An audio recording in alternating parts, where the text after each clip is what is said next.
Screen पर दिख रही ये तस्वीरें एक साल पुरानी यानी कि साल 2024 की है, जब उत्तर प्रदेश का प्रयागराज शहर छात्रों के प्रदर्शन से भरा था। जब ये प्रदर्शन हुआ तो मानो यूपी की सियासत भी गरमाई। और अब इस साल भी इस प्रदर्शन की आग के लपटों में प्रयागराज के आने की खबर है। दरअसल प्रयागराज एक बड़े ही छात्र आंदोलन का गवाह बनने जा रहा है। आने वाले 15 दिसंबर को उत्तर प्रदेश लोक सेवा आयोग यूपीपीएससी दफ्तर के बाहर महा आंदोलन की तैयारी चल रही है, जिसकी अगुवाई संयुक्त प्रतियोगी छात्र हुंकार मंच कर रहा है। अलग अलग छात्र संगठनों और स्टूडेंट लीडर्स के एक मंच पर आने के बाद यह आंदोलन और बड़ा रूप ले चुका है। पीसीएस 2025 प्रीलिम्स रिजल्ट पर अभ्यर्थियों ने बेहद नाराजगी जताई है। अभ्यर्थी इसमें पारदर्शिता की भारी कमी का आरोप लगा रहे हैं। लेकिन इसी बीच आयोग ने भी अपनी ओर से कई मुद्दों पर सफाई भी जारी की है। वहीं इस मामले पर प्रदेश में राजनीति भी शुरू हो चुकी है।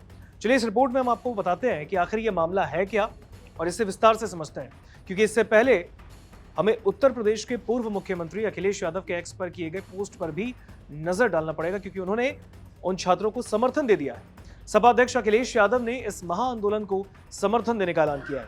उन्होंने अपने एक्स पर पोस्ट में लिखा, नौकरी भारतीय जनता पार्टी के एजेंडे में है ही नहीं, बीजेपी जाए तो नौकरी आए। उन्होंने ये भी साफ किया कि उनका नैतिक समर्थन हमेशा प्रतियोगी छात्रों के साथ है और रहेगा, और ये कोई राजनीतिक मुद्दा नहीं बल्कि युवाओं के भविष्य का सवाल है। यूपीपीसीएस 2025 प्रीलिम्स रिजल्ट जारी होते ही अभ्यर्थियों की नाराजगी खुलकर सामने आई।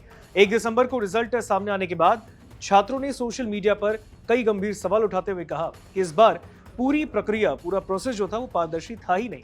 उनकी सबसे बड़ी आपत्ति ये है कि आयोग ने ना तो फाइनल आंसर जारी की और ना ही उन्हें कैटेगरी वाइज कट ऑफ बताया गया, यानी जो आंसर की है वो भी नहीं दिखाया, जिससे रिजल्ट पर भरोसा करना काफी मुश्किल हो गया है। इसके अलावा रिजर्वेशन से जुड़े मुद्दों पर भी कई अभ्यर्थियों ने आपत्ति जताई। आपको बता दें कि सबसे ज्यादा गुस्सा चयनित अभ्यर्थियों की संख्या को लेकर है। छात्रों का कहना है कि 920 पदों के लिए 13,800 उम्मीदवारों को प्रीलिम्स में सफल घोषित किया जाना चाहिए था, लेकिन आयोग ने केवल 11,772 कैंडिडेट्स को ही चयनित किया है। अभ्यर्थियों का मानना है कि चयनित संख्या कम करने से पारदर्शिता और निष्पक्षता पर सवाल खड़े होते हैं और इसी कारण छात्रों में नाराजगी बढ़ती जा रही है। Uttar Pradesh PCS 2025 prelims result को लेकर बढ़ती नाराजगी के बीच आयोग ने अपना स्पष्टीकरण जारी किया है। आयोग ने बताया है कि इस बार परीक्षा में कई स्पेशल पद भी शामिल थे और कुछ कैंडिडेट सामान्य पद के साथ साथ स्पेशल पदों के लिए भी पास हुए हैं। ऐसे मामलों में उनके रोल नंबर केवल एक बार दिखाए गए, इसलिए कुल पास अभ्यर्थियों की तादाद 15 गुना नहीं दिखाई दे रही, बल्कि केवल 12.7 गुना नजर आई। और इसके अलावा आयोग ने यह भी साफ किया है कि लास्ट आंसर की कट ऑफ और मार्कशीट केवल फाइनल रिजल्ट घोषित होने के बाद ही जारी की जाएगी और इसके पहले इन्हें सार्वजनिक नहीं किया जाएगा। संयुक्त प्रतियोगी छात्र हुंकार मंच ने 15 दिसंबर को होने वाले इस महा आंदोलन से पहले अपनी 5 प्रमुख मांगे पटल पर रखी है। तो छात्रों की जो 5 प्रमुख मांगे, इसमें पहली है संशोधित अंतिम आंसर की शीट तुरंत जारी की जाए। दूसरी मांग है सभी वर्गों के कट ऑफ सार्वजनिक हो। तीसरी मांग जो है वो है सभी कैंडिडेट्स की मार्क्स लिस्ट भी जारी हो। चौथी मांग उनकी है ओएमआर शीट की कार्बन कॉपी आयोग की वेबसाइट पर तुरंत ही उपलब्ध कराया जाए।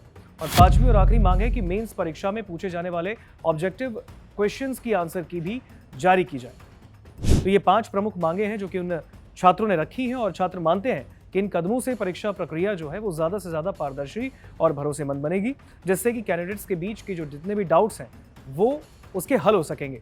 बहरहाल अब 15 दिसंबर जो आने वाले 15 तारीख है, उसमें प्रयागराज में यूपीपीएससी दफ्तर के बाहर एक महा आंदोलन की तैयारी है। छात्रों ने इसके लिए ऐलान भी किया है और इस बीच अब यूपी के पूर्व डिप्टी सीएम यानी अखिलेश यादव ने भी उन छात्रों का समर्थन कर दिया है और केंद्र के साथ साथ यूपी की सरकार को भी घेरने की कोशिश की है।